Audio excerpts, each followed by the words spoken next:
I've tried to find a donor for quite some time, but have been unlucky. I can help you. You won't regret it. Hello, future mamas. I'm your friendly neighbourhood seed spreader. Baby making without the baggage. Looking for a donor in Tasmania or willing to travel for the right person. Be fruitful and multiply.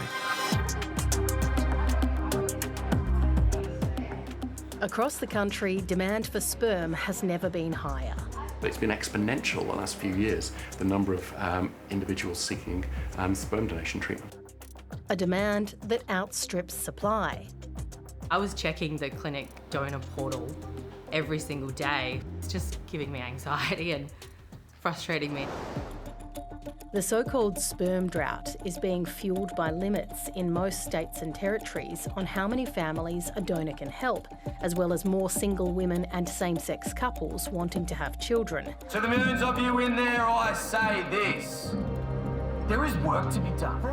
Now, clinics are trying to attract more Australian donors. Come on, rise up and do the thing that you do best. But unlike in the US, it's illegal to pay donors and they can't be anonymous. Increasingly, we're having to seek sperm suppliers from overseas. It's perhaps a societal change. Perhaps Australians, I always say, don't give freely of their gametes. Each vial of sperm from overseas costs between $2,000 and $3,500. That's before IVF costs, which can add tens of thousands more. And some people are finding cheaper and quicker ways to do it. There are dozens of Australian Facebook groups with thousands of members. Women post what they're looking for, and men offer up sperm. It's a world operating with very few rules outside the highly regulated fertility industry. Lawyer Sarah Jefford says things can go wrong. Hello, thank you for meeting with me today. I do speak to women who are in a situation where they found a donor online and then they have felt like they've been coerced into having sexual intercourse. So it places them in a situation where they have ongoing risks for themselves and the child, and it's not just that one interaction.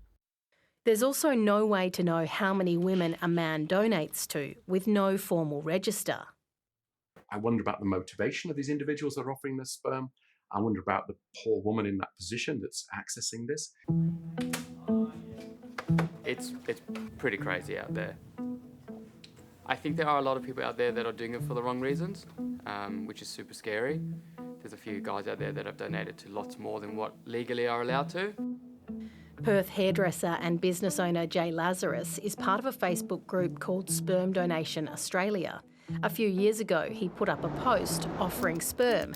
He says he got 300 responses. Oh God, I got inundated with private messages, beautiful stories, some not so beautiful stories, some people talking about how they're ovulating, they live in Perth and they would love me to come over now. That wasn't what I wanted. I wanted to create someone's special journey. Jay decided to donate to a lesbian couple who live a couple of hours away. They're now expecting their first child. Being a gay man and finding it really hard for us to be able to have kids, I thought, why not, while we're starting that process, help someone else? Now that they are pregnant, it's just really exciting to see. We get photos, we get regular updates. Yeah, they've definitely become friends. The fertility industry is booming and tech companies have spotted a gap in the market. This is Just a Baby and it works like a dating app where you can set what you're looking for, sperm, egg, womb or embryo, and swipe yes or no. It was set up by Perth man Paul Ryan. So you open it up. We've changed the way that we're having family. The way that our parents did it is just not working anymore. So it depends what you're looking for. Basically, Paul says there are 50,000 users in Australia and globally, thousands of people match each day. When those things are successful, do you have any way of tracking the number of live births that come from these arrangements? No, not at the moment.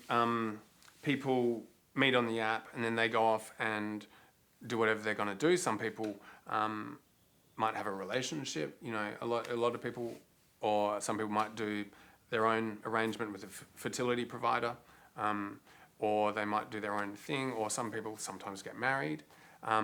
So who knows what people will do, and it's none of our business. So we don't try and pry and understand that. Really, because remember, we're not really actually making babies at all. We're just helping people connect to each other, and they make the magic happen at home. Kelly is single but has always wanted to be a mum. She decided apps or the Facebook option were too risky. I just thought that was not something that I can risk for my own future and for my child's future, because in the long run, that's going to cost you way more, I think. Going through a clinic has cost her more than $20,000, but she says it was worth it. It's been a long process and a lot of research. So getting to this point, it's been really nice to be able to tell people that I'm actually pregnant finally. She's due in December. It's always been a path that I wanted to take. I just didn't expect it to be along this route that I'm taking in this journey now. So yeah, it's going to be really different, but I'm really excited.